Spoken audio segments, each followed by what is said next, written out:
Good morning, YouTube. I know I haven't been back in a little while, so I'm going to apologize for that. Today, I'll let you a reading from my second book, Twilight Long Distance Runners. But why am I doing Long Distance Runners? Well, no reason. As kind of told you from the get-go, if you'd watched my first video, I had no intention of actually reading all the way through the books.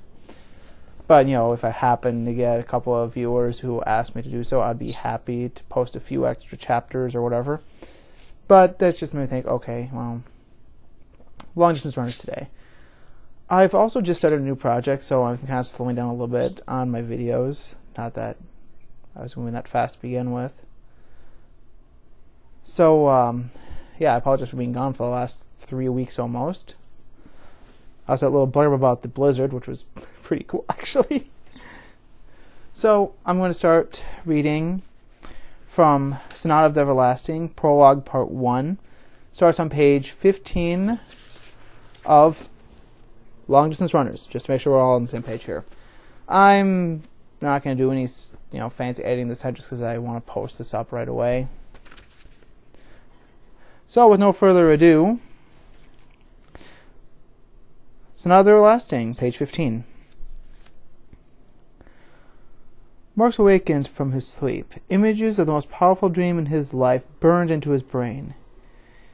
He has seen himself passing a book from his withered and worn hands into the hands of a younger self. Marx swoops down to pick up his cat Nuku, with the intent of traveling to his office in the towers. He grips his hefty black overcoat from the door, but fails to grab his shirt. Nuku lies quietly in the jeep as her gentle master drives to work in the early hours of the evening. Nuku likes to drive. Every day she rides in the car with him. When they arrive at work, she gets a cookie. Mark's eyes gloss over with anticipation. Mark struggles to contain his excitement. All the mysteries of the last 100 years have been revealed unto him. He has become the vessel of an unspeakable power. The end game of his life is within reach.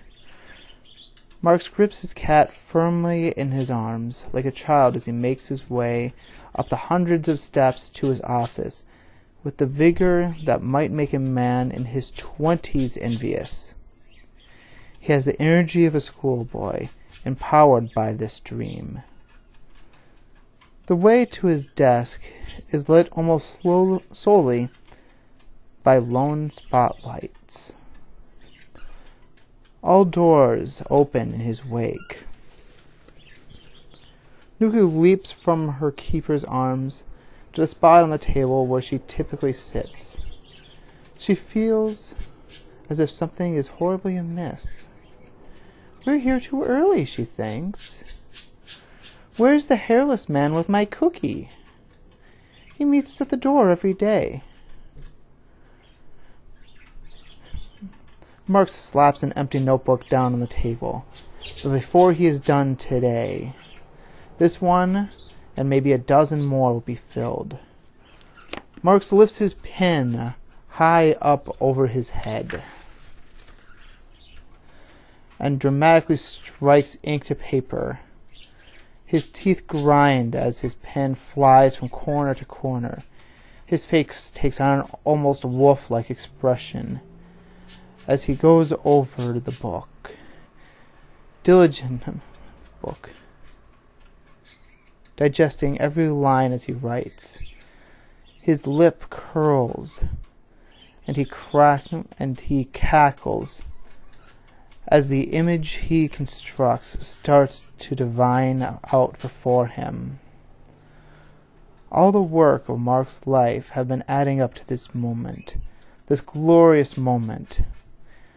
A co-worker of Mark's once said to him, "Loathe me, for I am becoming death."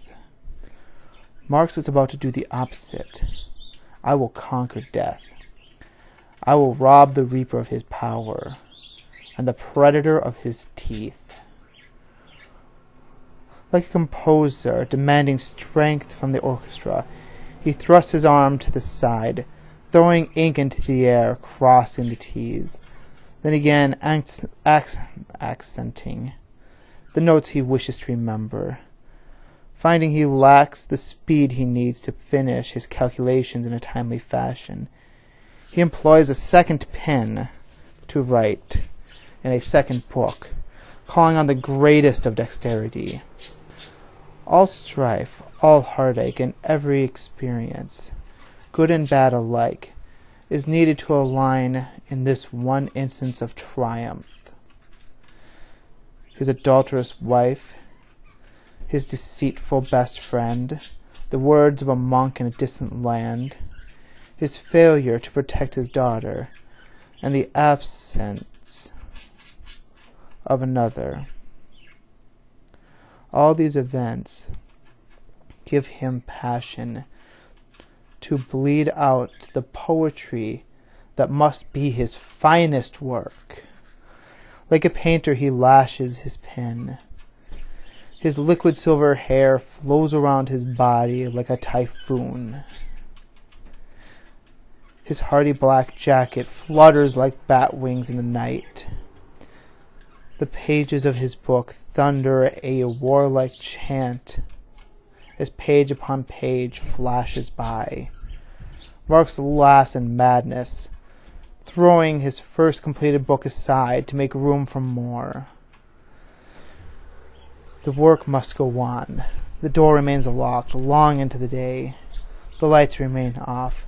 Marx cannot be interrupted now. Nuku sees her master's pain in the heaving breaths and the sweat rolling down his skin. She sits up and places her paws on his thermos, inviting him to stop for a drink. Marx is feverish.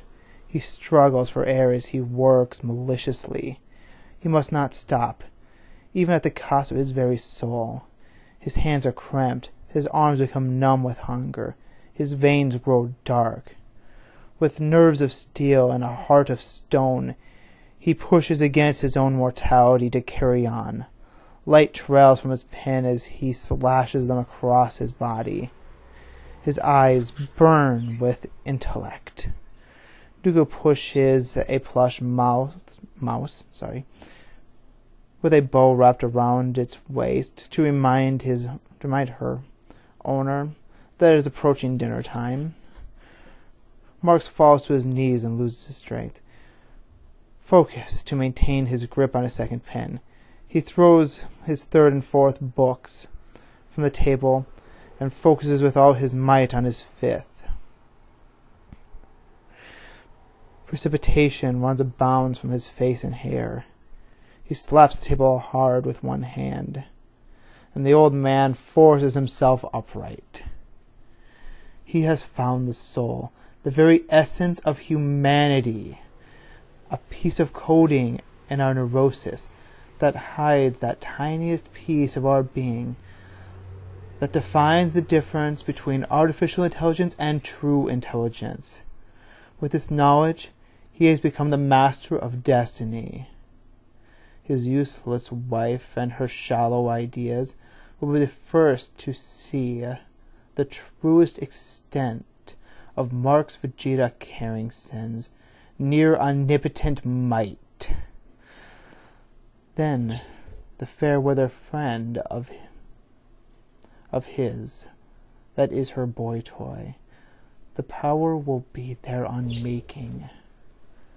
The foolishness has seen the end of enough lives.